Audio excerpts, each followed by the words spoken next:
De nuevo, esperando el gobierno, estamos con ustedes hasta que llegue el gobierno de la Z, sí.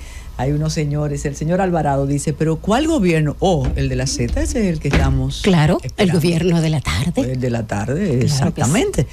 Y como hemos dicho desde el lunes, durante toda la semana tenemos encima del tapete, en sus oídos, en sus mesas, en sus automóviles, en sus múltiples plataformas, el tema del tiranicidio. Y hoy tenemos un invitado muy especial, ejecutivo, presidente de la Fundación 30 de Mayo, don Manuel Tejeda, que va a comentar con ustedes incidencias de todo aquello, de lo que pasó el 30, de lo que pasó después, y cómo un día como hoy se enteró el país de lo que había ocurrido y no podía creerlo, no podía entenderlo. Era imposible que al dueño del país lo hubieran matado. Todo eso vamos a conversar este día. Mire, hay una situación que nos conmovió como nación hace 2 días. Y es el accidente, decíamos que no era un accidente, sino el embiste de un tanquero, de un vehículo, de una patana, a un autobús escolar que estaba aparcado esperando que los muchachos subieran. No era que uno iba a 200 y el otro a 100, no. Este estaba detenido, cumpliendo todo lo que usamos transporte escolar alguna vez, que hasta nos recordamos de los nombres de los conductores en la tranquilidad municipal, provinciana. Sabíamos lo que era eso. Tú estabas en tu esquina y venía el señor, te subías a esos autobuses, a la guagua, sí, e ibas a tu destino. Esperaba en la parada. En la parada de la guagua. Entonces, el dolor,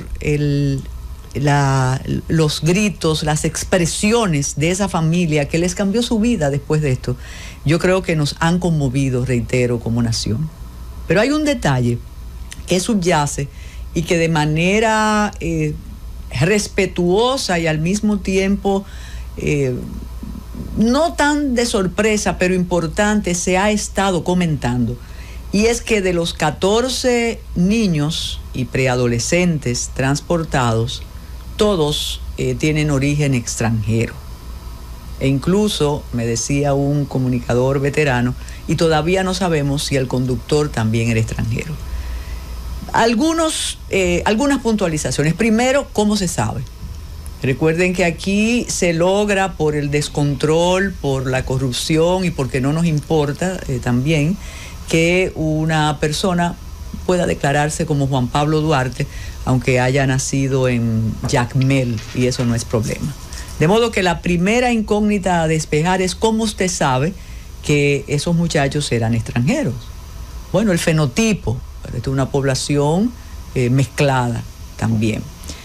Entonces, el problema a mencionar en medio de esta tragedia es ¿cuántos extranjeros resiste el sistema educativo dominicano? Y eso se ha mencionado muchas veces, muchísimas veces. Y si todos los impuestos son destinados, aunque el 4% es muy espléndido, a la formación de esa población no nacida aquí, o aunque naciera aquí de padres extranjeros, dependiendo de la constitución del otro país. Pero lo importante es que el derecho a la educación es un derecho fundamental. Pero el otro pero es que no nos mientan y nos digan, asuman, así como ocurre con las parturientas, y nos digan, sí, educación tiene una cuota. Y sé que un amigo muy querido que se dice que es, yo soy Z, llamó ayer, yo soy Z, él sabe, y sabe que aquí siempre tiene sus micrófonos abiertos. Entonces, que nos digan cuánto es la cuota de extranjero que está en la educación pública nuestra. Porque eso sería importante. Y no confundir todos estos operativos. Como usted siempre dice, operativo es que se hace hoy y mañana se olvida. Claro. Y ahí volvemos a un punto fundamental para la discusión del conflicto dominico-haitiano que existe. ¿Cuál es la política en relación al país vecino? ¿La frontera? ¿El muro?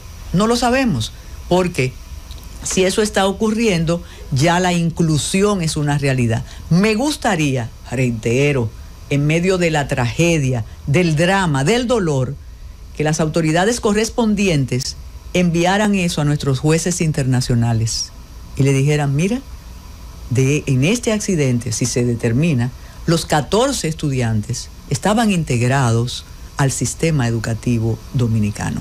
Y yo creo que eso sería muy importante y nos salvaría un poco de todas esas imputaciones de Estado esclavista, de población que discrimina. Y también la oficialidad nos explicaría una vez más de qué va la política migratoria en la República Dominicana. Lo que sucede es que lamentablemente nosotros no aprovechamos, nosotros no hacemos un uso apropiado de nuestro servicio diplomático para nuestra política exterior.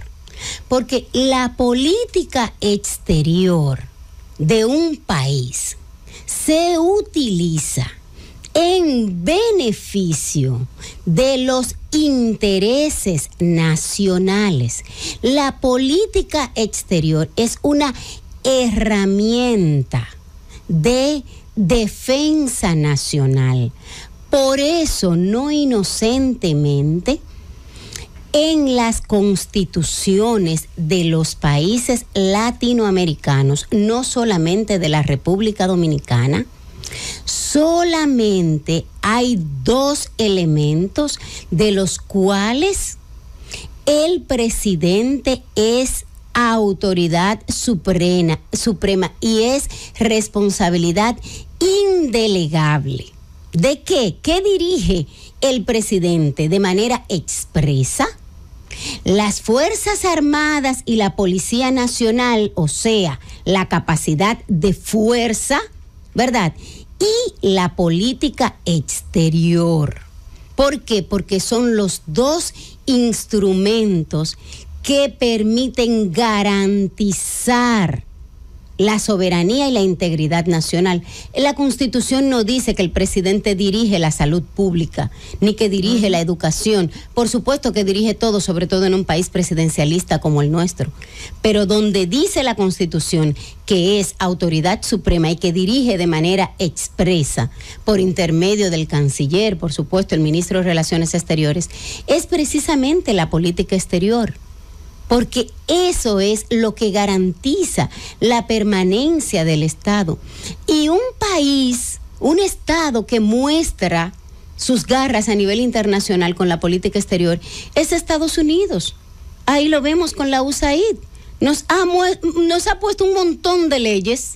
La ley de compras y contrataciones fue un regalito, un caramelito que nos dio Estados Unidos, el DERECAFTA, y un montón más. Y fue a través de su política exterior. Entonces, nosotros, nuestros diplomáticos, en vez de estar tomando vino, que se puede tomar vino y queso, pero en vez de solamente hacer eso, deberían aprovechar, como bien lo hacen nuestros hermanos haitianos, que en eso sí son buenos, porque los diplomáticos haitianos sí son diplomáticos de carrera. Y sí van a hacer su trabajo y lobby. Deberían aprovechar y demostrar en la comunidad internacional todo lo que nosotros hacemos y todo el sacrificio que hacemos por ese hermano país y por ese desventurado país.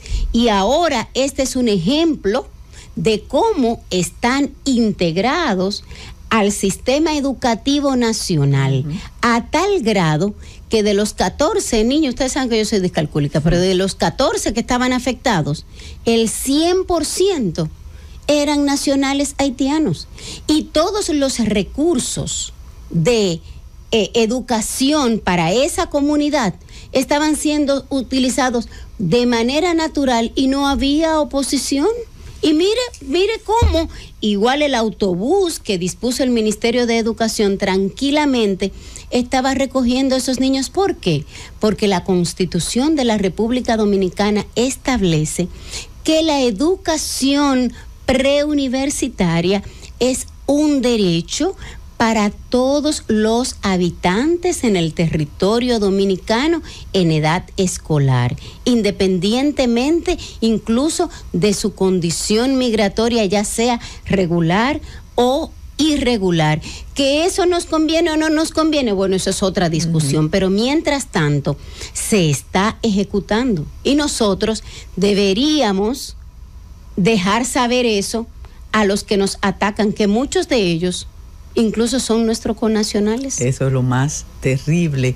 Mire, y hay un detalle para quienes les sirven la información a todos esos gestores de la narrativa en contra nuestra. Sí. El mapa es pequeño y deben ubicar dónde está Atomayor en relación a la frontera.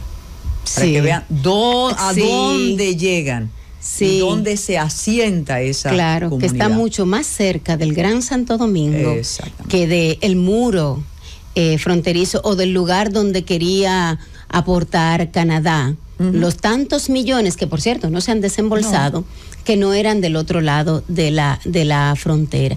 Y antes de que termine este tiempito, porque ya estamos ansiosos de compartir con nuestro invitado por esta semana especial que tenemos, a propósito de eso precisamente y del comportamiento que debemos tener los dominicanos dentro y fuera de la patria, y precisamente de los accidentes de tránsito y de que somos líderes mundiales en accidentes de tránsito, y de lo que hemos estado hablando en esta semana de las motocicletas. El ejemplo más lindo que dimos en estos días fue precisamente lo que hizo el Alfa en la ciudad de Nueva York.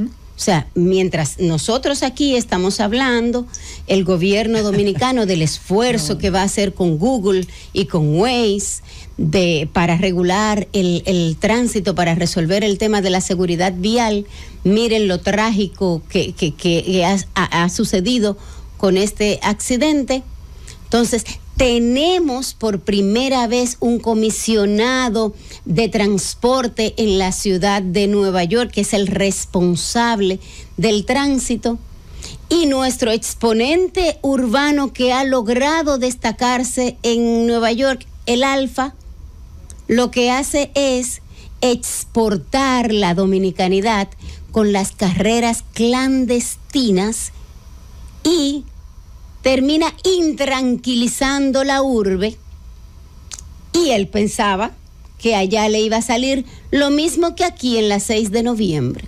Y aparte del mal rato que causó, allá terminó teniendo una tremenda multa, que aparte de eso podría dañarle una carrera que por fin iba a despegar.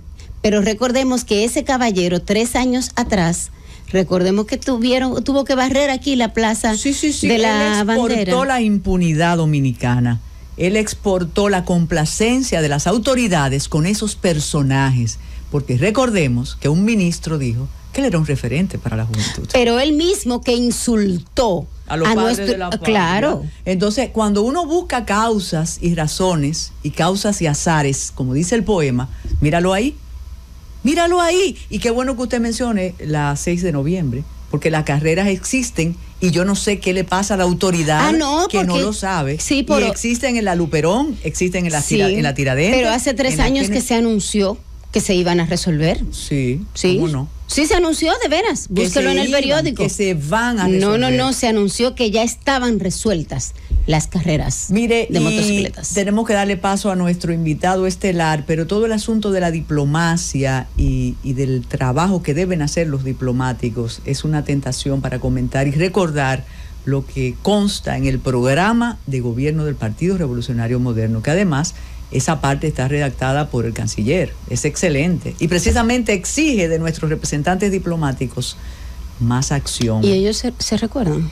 Eso yo lo leo a cada rato. Vamos a hacer una pausa, Francis.